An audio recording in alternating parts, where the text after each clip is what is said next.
देखिए क्वेश्चन क्या दे रखा है कि दो तरंगों की तीव्रताओं का अनुपात 25:16 है, उनके आयामों का अनुपात क्या है? यदि दोनों तरंगें व्यतिकरण उत्पन्न करती हों तो महत्तम तथा न्यूनतम तीव्रताओं का अनुपात भी ज्ञात कीजिए। ठीक है, तो हमको यहाँ पर दो तरंगे हैं, उनकी तीव्रताओं का अनुपात कितना दे रखा है? 25:16 दे रखा है। उनके आयामों का अनुपात पूछा गया है और दोनों तरंगें व्यतिकरण उत्पन्न कर रही हों तो महत्तम तथा न्यूनतम तीव्रताओं का अनुपात भी फाइंड आउट करना है। ठीक है, तो ये क्वेश्चन दे रखा है इस तरीके से। और हमने आपको जब व्यतिकरण पढ़ाया था तो व्यतिकरण पढ़ाने पर आपको बताया था कि मैक्सिमम इंटेंसिटी महत्तम तीव्रता संपोषी व्यतिकरण में तथा मिनिमम तीव्रता विनाशी व्यतिकरण में कितनी होगी, इसके बारे में भी बताया था। और तीव्रता किसके अनुक्रमानुपाती होती है ये भी बताया था। तो चलिए यहाँ पर भी देख लेते हैं क्या होता है। सोल्यूशन डालते हैं और स्टार्ट करते हैं। पहले हम मान लेते हैं कि माना कि तरंगों के आयाम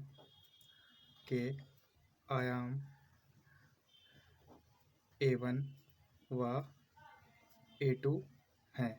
ठीक है, माना तरंगों के आयाम A1 व A2 हैं। ठीक है, तो हमको ये पता है कि व्यतिकरण में तीव्रता किसके प्रोपोर्शनल होती है? तीव्रता इज डायरेक्टली प्रोपोर्शनल टू आयाम के स्क्वायर के। Intensity is directly proportional to amplitude square. ठीक है, तो इसको हम आई से डिनोट कर रहे हैं, तो I is directly proportional to किसके होगा? ए स्क्वायर के। ठीक है, प्रोपोर्शनल का साइन हटाएंगे तो कितना आ जाएगा? आई इज इक्वल्स टू के ए स्क्वायर हो जाएगा। ठीक है, तो यहाँ पर हमको कितनी तरंगें दे रखी हैं? दो तरंगें दे रखी हैं और उनकी तीव्रताएं, तो यहाँ पर जो जो दिया गया है वो नोट डाउन कर लेते हैं। अब I1 इज इक्वल्स टू कितना? 25 और अनुपात में दे रखा है तो x लगाकर हम इसको मान सकते हैं। तो I1 is equals to 25x हो जाएगा और I2 कितना हो जाएगा? I2 is equals to 16x हो जाएगा। ठीक है, इस तरीके से ये आ जाएगा। तो यहाँ से इनका अनुपात दे रखा है कितना? अब देखिए I1 किसके प्रोपोर्शनल होगा? I1 प्रोपोर्शनल टू किसके? A1 के स्क्वायर के। और I2 किसके प्रोपोर्शनल होगा? I2 इज प्रोपोर्शनल टू, पहला क्वेश्चन है इसलिए सर पूरा डिटेल में देख लीजिए, A2 के स्क्वायर के। ठीक है, तो I1 is directly proportional to A1 square, I2 is directly proportional to A2 square. तो I1 कितना हो जाएगा? के A1 स्क्वायर और I2 इज इक्वल्स टू कितना हो जाएगा? के A2 स्क्वायर। ठीक है, I1 I2 का रेशियो I1 अपॉन I2, इन दोनों इक्वेशंस को डिवाइड कर दिया है तो के A1 का स्क्वायर बटे के A2 का स्क्वायर, ए से के कट गया तो I1 upon I2 is equals to क्या? A1 का स्क्वायर अपॉन A2 का स्क्वायर, ये निकल के आ जाता है। ठीक है, आगे बढ़ते हैं। तो हमको I1 और I2 कितने दे रखे हैं? 25x और 16x, तो लगा दीजिए value.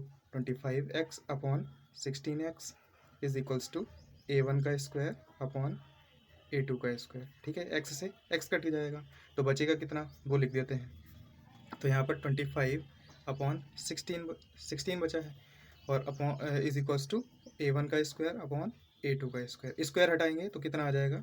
A1 upon A2 is equals to, इधर कितना आ जाएगा? 25 अंडर रूट के अंदर और 16 is equals to 25 upon 16 under root के अंदर कितना बचेगा? 5 अपॉन 4। तो कितना आ गया? A1 कितना आ गया? A1 रेशियो A2, उनके आयामों का अनुपात हमको फाइंड आउट करना था, तो A1 अनुपात A2 कितना आ जाएगा? 5:4 आ जाता है। ठीक है, तो ये हमारा फर्स्ट आंसर हो गया है, 5:4 आ गया है। ठीक है, देखिए तो पहले पॉइंट का आंसर क्या हो गया? आयामों का अनुपात ज्ञात करना था, तो आयामों का अनुपात 5:4 आ गया है। ठीक है, आगे क्या है? यदि दोनों तरंगें व्यतिकरण उत्पन्न करती हों तो महत्तम तथा न्यूनतम तीव्रताओं का अनुपात भी ज्ञात कीजिए। तो सेकंड पॉइंट के लिए करते हैं। तो देखिए सेकंड पॉइंट के लिए क्या होगा? आई मैक्सिमम अपॉन आई मिनिमम। ठीक है, तो इसके लिए करते हैं स्टार्ट। देखिए तो कितना हो जाएगा? यहाँ पर A1 और A2 की वैल्यू कितनी आई है? 5:4। तो A1 की वैल्यू कितनी हो जाएगी? A1 की वैल्यू 5x मान लें और A2 की वैल्यू कितनी हो जाएगी? 4x। ठीक है, तो आई मैक्सिमम और आई मिनिमम क्या होता है? आई मैक्सिमम एक फार्मूला पढ़ा है, I maximum is equals to कितना? A1 प्लस A2 ठीक है, A1 प्लस A2 और उसका भी क्या होल हाफ स्क्वायर, ठीक है। और आई मिनिमम कितना पड़ा है, I minimum is equals to A1 minus A2 और इसका भी क्या होल हाफ स्क्वायर, ठीक है। अब दोनों का हमको क्या करना है, रेशियो फाइंड आउट करना है, तो दोनों का रेशियो फाइंड आउट कर लीजिए। तो I maximum upon I minimum, ठीक है, is equals to A1 plus A2 upon A1 minus A2 और दोनों के स्क्वायर लगा दीजिए, ठीक है। क्या करिए आप, यहाँ से A1 और A2 की वैल्यू उठाइए और यहाँ पुट कर दीजिए, ठीक है। तो कितना आएगा, A1 की वैल्यू 5x और प्लस 4x, ठीक है, अपॉन में ये कितना हो जाएगा 5x माइनस 4x, ठीक है। स्क्वायर जरूर लगा दीजिए, भूलिएगा नहीं, ठीक है। I maximum upon I minimum, तो कितना आ जाएगा 4 और 5 9x और इसका भी क्या स्क्वायर अपॉन ये कितना 5 माइनस 4x, तो x का होल हाफ स्क्वायर कितना आ जाएगा 9 का 81 एक्स स्क्वायर अपॉन ये कितना एक्स स्क्वायर से एक्स स्क्वायर कट गया, तो आई मिनिमम कितना आ जाएगा, I maximum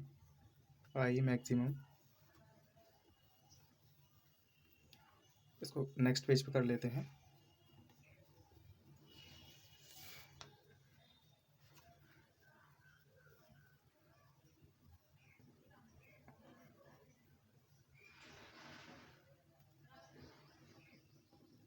I maximum upon I minimum कितना आ जाएगा, आई maximum upon I minimum 81 upon 1, तो I maximum ratio I minimum कितना रेशियो आ जाएगा 81 रेशियो 1, ठीक है।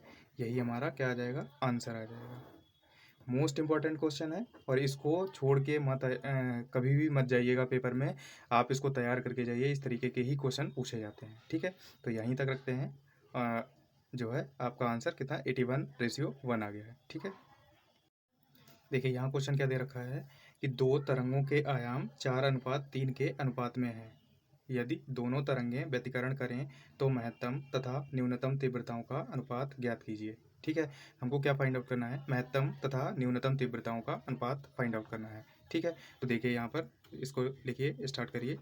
क्या है कि दो तरंगों की तीव्रताएं हम कितनी मान लेते हैं, I1 और I2 मान लेते हैं, ठीक है। और क्या हो जाएगा, और महत्तम तीव्रता कितनी हो जाएगी, आई मैक्सिमम, तथा न्यूनतम तीव्रता क्या हो जाएगी, आई मिनिमम हो जाएगी, ठीक है। तो जो यहाँ पर दिया गया है वो हम मान लेते हैं, जो हमको दिया गया है वो पहले लिख लेते हैं, क्या कि A1 आयाम को हम किससे डिनोट करते हैं, ए से, तो A1 रेशियो कितना, A2 कितना दे रखा है 4:3।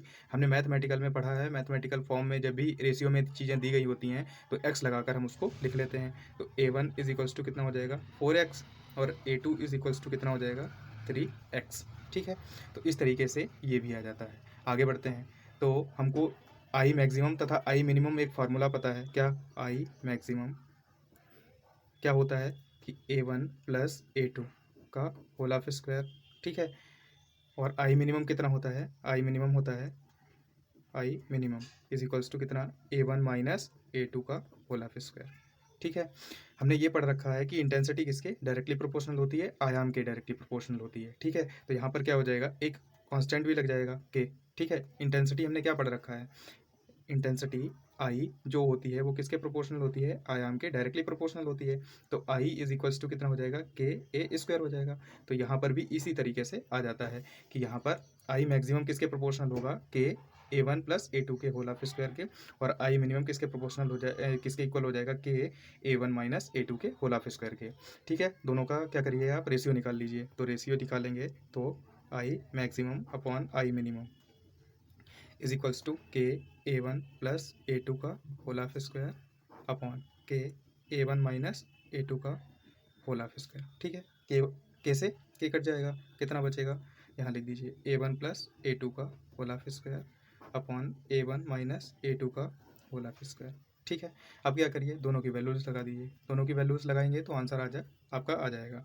तो I maximum upon I minimum, A1 की वैल्यू कितनी है, A1 की वैल्यू 4x और A2 की वैल्यू 3x, लगा दीजिए 4x plus 3x upon 4x minus 3x, दोनों का स्क्वायर कर दीजिए, स्क्वायर, ठीक है। ये कितना हो जाएगा 7x अपॉन ये कितना बचेगा x का होल हाफ स्क्वायर।